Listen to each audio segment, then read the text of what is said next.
kay kung dito ako sa Lupisay na nagage. Oo. Sumbong ko ga pondo ta. Makalopes ka na dumaan kanina kay galit ka. Grabe to. Amo nagali ni.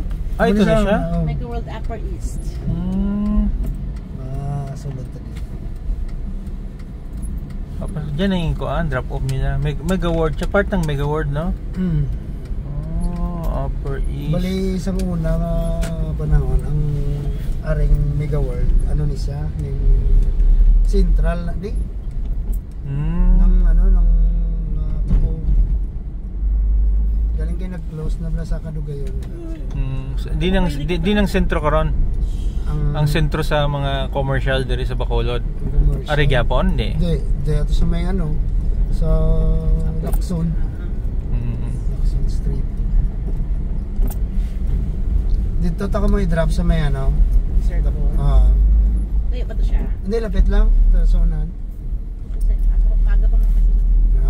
Tige timing may dito sa may ano mo. Ano pa din kanto dito habang may ara mga food cart. Sige.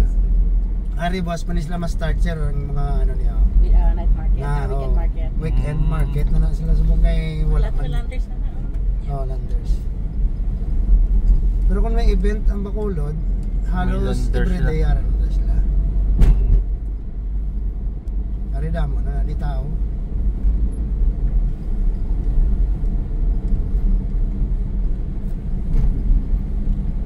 At least karon mag 7 mag-start na.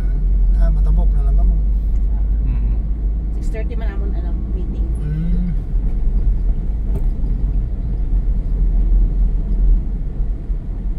Ako gali ano Upper East. Dapat sa ari ang bali mo na sang circus. Amo na siyang circus. Open gali na. Open sa open field. Pero daw aircon sudod no? Aircon nila no? Oo, ganda na. Iko na lang. Centralize nga. Agad na kami. Dari ka mo i-drop oh. Yan, may mga Ari, may kaunan pagkatapos. Okay. Thank you ha, thank you.